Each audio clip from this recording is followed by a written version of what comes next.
Hi everyone, how are you all? Good. Well, आज का जो वीडियो है ये थोड़ा सा अलग है। मतलब यहाँ पर मैं आपको किसी चीज़ की जानकारी नहीं दे रही हूँ। अगर आप ये सोच रहे हैं कि यहाँ पर मैं आपको ये बताऊँगी टीजीटी का रिज़ल्ट कब आएगा, तो उसके लिए नहीं है। इनफैक्ट वो कोई आपको बता ही नहीं सकता कि वो रिज़ल्ट कब आएगा। इतना तो हम समझ चुके हैं कि डेट पे डेट आए जा रही है, सबकी प्रेडिक्शंस गलत हो चुकी हैं।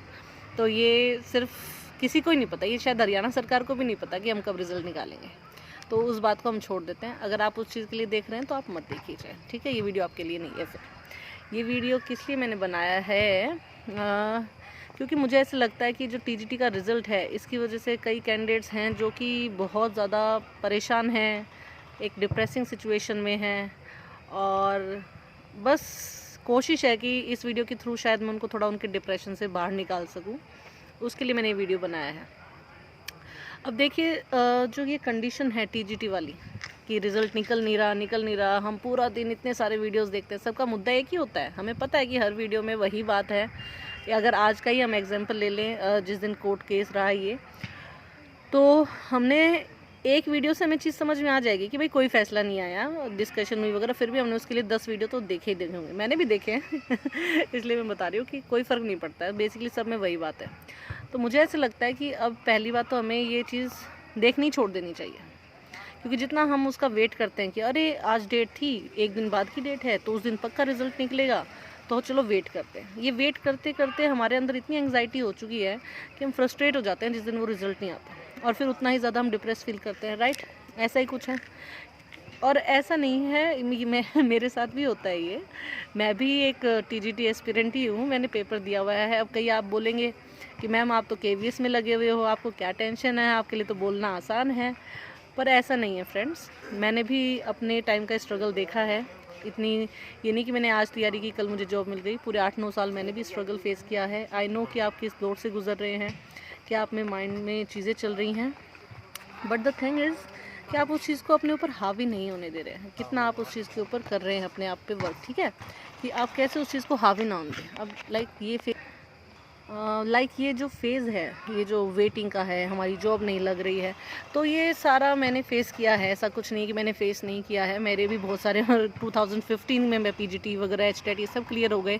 आज तक हरियाणा में गवर्नमेंट जॉब नहीं लगी मेरी। पेपर ही मैंने हार्डली ये दिया होगा, टीजीटी वाला और ये मेवात वाला।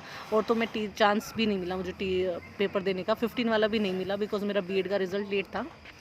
सो और भी एनवीएस भी दिए, केवीएस इससे पहले भी दिया, उनमें भी रिजेक्शन हुआ। कई चीज़ें हैं, तो वो फेस हमेशा फेस करते हैं हम। जो भी तैयारी कर रहे हैं ना, उसने फेस किया है, ठीक है? ये सारी चीज़ें हमारी लाइफ में होती हैं, मैंने भी फेस की हैं। तो ऐसा नहीं है कि मुझे नहीं पता कि आप किस दौर से गुजर रहे हैं, पर हाँ, मैं आपको अपने एक्सपीरियंस से बता रही हूँ कि आप इस चीज़ से कैसे बाहर निकल सकते हैं। आप इस चीज़ के लिए अपने आप को मेंटली स्ट्रॉन्ग कैसे बना सकते हैं, ठीक है? तो एक चीज़ समझने की ज़रूरत है कि जो टीजीटी के मुद्दा उठा हुआ है, सब वेट कर रहे हैं, बट ज़्यादा इस चीज़ से ट्रबल्ड कौन है? एक तो वो जिनकी एज निकली जा रही है, जिनको पता है कि शायद हमारे पास 1 या 2 साल, जो अराउंड 35 प्लस हो चुके हैं, ठीक है? उनको ज़्यादा टेंशन हो जाती है क्योंकि उनकी जॉब नहीं लगी, एज निकलती जा रही है। जैसे जैसे एज बढ़ती है हमारे चांसेस कम होते जाते हैं, ठीक है? और पता नहीं चलता फिर वैकेंसी और आए या नहीं आए, ठीक है?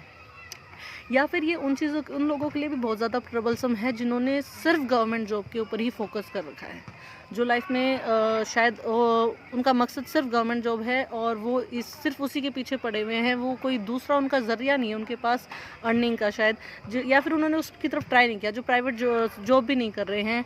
और सिर्फ क्योंकि मैंने देखा है कि कई ऐसे लोग होते हैं जो सिर्फ तैयारी करते रहते हैं, उनकी एज निकलती जाती है पर वो तैयारी ही करते रहते हैं, वो कोई और प्लान भी नहीं रखते। तो वो लोग भी इससे ज़्यादा ट्रबल्ड होते हैं कि भाई टीजीटी का रिज़ल्ट नहीं आ रहा, और वो बहुत ज़्यादा डिप्रेस भी फील करते हैं, ठीक है? अब मैं भी टीजीटी का, अब मेरा अलग रीज़न है। मैं केवी में हूँ, डेफिनेटली बहुत शानदार जॉब है, बढ़िया जॉब है, बट इसका भी एक नेगेटिव है। दूसरे की थाली में घी ज़्यादा लगता है, वो वाली बात है। मेरे लिए भी यहाँ का नेगेटिव है, क्योंकि अगर आप केवी में जॉब कर रहे हैं तो आप भूल जाओ कि आप अपनी फैमिली के पास कभी रहोगे, ठीक है? आपका लिए एक सबसे बड़ा नेगेटिव है, जो मुझे लगता है कि हर केवी एम्प्लॉय ये चीज़ फील कहीं ना कहीं करता है कि आपसे आपकी परिवार, आपके रिलेशंस छूट जाते हैं, ठीक है। चलो आप अपने हस्बैंड वाइफ के साथ रह सकते हो, बच्चों के साथ रह सकते हो, बट जो रिलेटिव्स होते हैं कहीं ना कहीं उनसे भी दूर हो ही जाते हो, ठीक है। और हो सकता है कि कुछ सालों में घर के पास भी आ जाएं, पर कोई श्योरिटी नहीं है कि आप लाइफ लॉन्ग घर के पास ही रहोगे। कई ऐसे एम्प्लॉयज़ हैं जो रिटायरमेंट की एज पे हैं और उनको कई घंटों की से दूरी है, मतलब घर से, उस एज में वो दूर रह रहे हैं। तो कहीं ना कहीं मेरे लिए भी यही एक पॉइंट है जिस वजह से मैं भी स्टेट गवर्नमेंट में आना चाहती हूँ, ठीक है, जिसके लिए मैं तैयारी दे रही हूँ, कर रही हूँ, ठीक है। वो मेन सिर्फ एक यही रीज़न है, otherwise I love my job, ठीक है। मुझे इस जॉब से कोई दिक्कत नहीं है, बस सिर्फ ये जो दूरी है ना फैमिली से, ये अखरती है। ये ऐसा लगता है कि कहाँ पटक दिया, ऐसे अकेले आप रह रहे होते हो।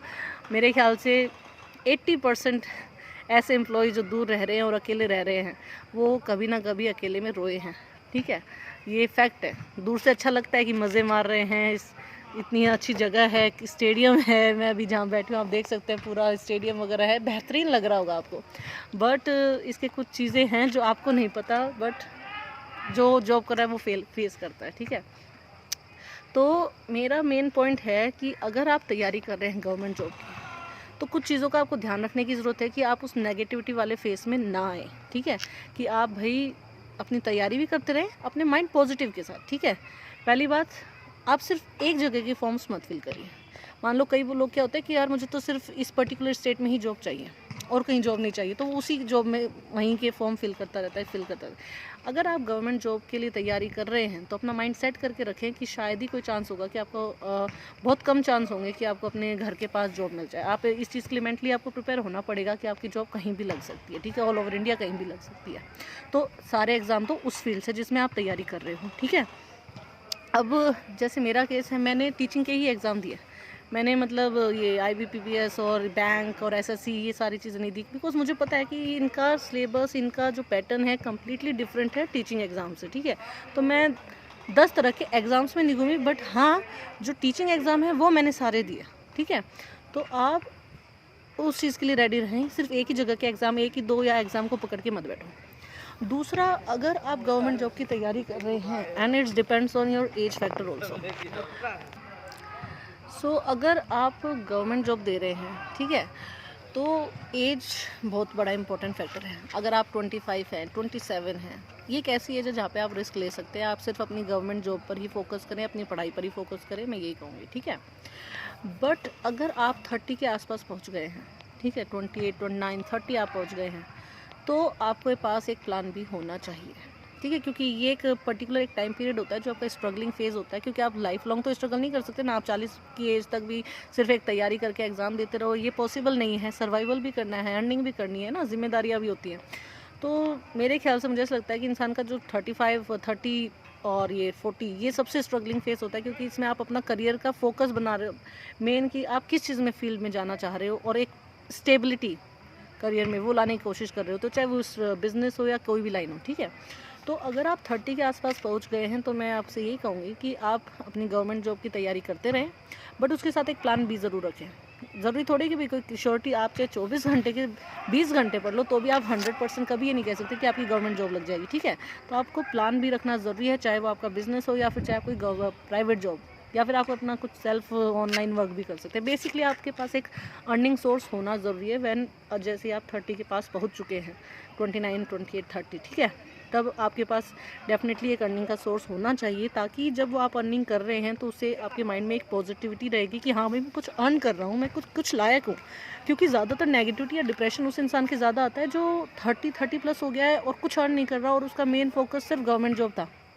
और वो अब जब 30-35 पे आ जाओ तो आपको पता है प्राइवेट जॉब आपने ली तो एकदम से आपको कोई बहुत बड़ा पैकेज नहीं मिल जाएगा, आपको स्ट्रगल करना पड़ेगा, है ना। धीरे धीरे ग्रोथ होती है उसमें, फिर अचानक आप एक स्टेबल पोजीशन पे पहुंचते हैं। तो अगर आप जॉब ही 30 के बाद आप शुरू करेंगे 35 वगैरह में, तो कहीं ना कहीं फिर आप बाकी लोगों से थोड़ा पीछे रह जाएंगे। तो मेरा ये सजेशन है कि आप हमेशा एक प्लान बी को ज़रूर रखें, चाहे वो किसी भी तरह का हो, जहाँ से आपको थोड़ी बहुत अर्निंग हो, चाहे वो थोड़ी हो, पर अर्निंग रहेगी ना, तो आपके अंदर एक वो पॉजिटिविटी डेवलप रहेगी, ठीक है। आप पॉजिटिव फील करेंगे, वो आपको नेगेटिव नहीं होने देगी। और जब आप प्राइवेट जॉब में, मुझे ये लगता है कि मेरी सक्सेस में ये एक बहुत बड़ा फैक्टर रहा है कि मैं जब प्राइवेट जॉब कर रही थी, तो प्राइवेट आपको पता है आपका खून चूस लेते हैं, ठीक है, एमएनसी वगैरह का डिफरेंट कल्चर रहा होगा, उसका मुझे नहीं पता, बट हाँ टीचिंग में है अगर आप स्कूल्स की प्राइवेट, तो आपका खून चूस लेते हैं बिल्कुल। मतलब आपको जितनी सैलरी मिलती है उससे एक्स्ट्रा ही आपको देना पड़ता है। टाइमिंग उसका कोई अता पता नहीं है, मतलब यू ऑल नो, ठीक है, क्या सीन रहता है। तो वहाँ हम थोड़ा है ना नेगेटिव फील करने लग जाते हैं कि यार कहाँ फंस गए, कहाँ कैसे निकले। बट मैं उस चीज़ को बड़ा पॉजिटिव लेती थी।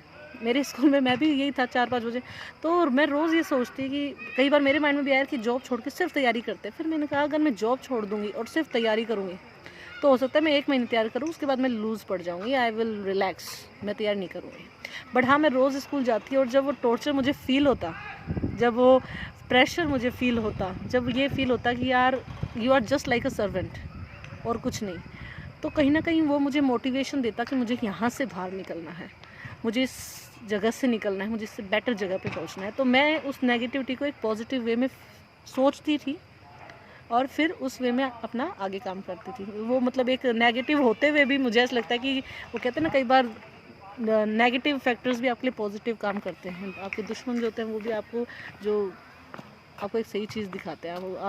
जो गलत लोग होते हैं ना, उनसे आपको कुछ अच्छा करने का हिम्मत मिलती है कि हमें कुछ और बेहतर करना है ना। तो जो भी फैक्टर्स आते हैं आपकी लाइफ में, जो भी चीज़ आती है, हमेशा कोई भी इंसान 100% पॉजिटिव नहीं होता, वो भी नेगेटिव, उसके माइंड में भी थॉट आते हैं नेगेटिव, ठीक है। बट उसको पता होता है कि उसको अपने नेगेटिव थॉट्स को कैसे पॉजिटिव में बदलना है, कैसे उनसे बाहर निकलना है, ठीक है। बहुत नेगेटिव वो हो जाते हैं जो फिर इस चीज़ से बाहर नहीं निकल पाते और फिर उन्हीं की चीज़ों के बीच में पीछे घूमते रहते हैं, ठीक है। तो मैं बेसिकली इस वीडियो के थ्रू मेरा यही पॉइंट था कि जितने भी कैंडिडेट्स ने टीजीटी एग्ज़ाम दिया है, जो परेशान हो रहे हैं कि रिज़ल्ट नहीं आ रहा, सो लेट इट बी, आएगा रिज़ल्ट, आएगा डेफिनेटली। आप पॉजिटिव रहें कि आएगा, पर ये मत करिए कि रोज़ मैं 10 वीडियो देखूँ, अरे आज नहीं आया वीडियो, या फिर अरे 23 डेट मिल गई है अप्रैल, तो उस दिन पक्का रिजल्ट आ जाएगा। बिल्कुल उम्मीद मत करिए, जहाँ आप उम्मीद करेंगे ना और जब वो टूटेगी तो उतना ही ज़्यादा और बुरा लगता है। आप बस अपनी तैयारी पे फोकस रखिए और एग्ज़ाम दीजिए। आपको हरियाणा से वो सेटिस्फेक्शन नहीं मिल रहा, वो गवर्नमेंट जो है भाई नहीं निकाल रही रिजल्ट, तो अपने और भी पेपर हैं, एटॉमिक स्कूल्स हैं, केवीएस है, एनवीएस है, आर्मी पब्लिक स्कूल्स हैं, दूसरी स्टेट्स के एग्ज़ाम हैं, आप उन पे फोकस करिए, ठीक है। और अगर इसमें रिजल्ट निकल जाता है और इसमें आपका हो जाता है तो इससे बढ़िया तो कुछ भी नहीं है ना।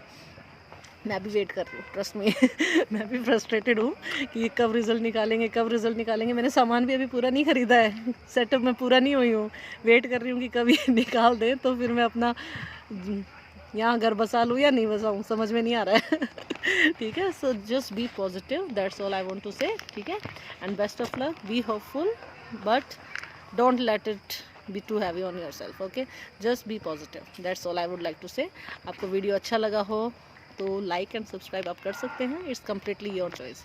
यही होगा इसका बेनिफिट मुझे ऐसा लगता है कि अगर मेरे सब्सक्राइब बढ़ जाएंगे तो शायद मैं लाइव आ जाऊँ, लाइव आपसे शायद चैट कर पाऊँ। So thank you so much, that's all for today, good bye.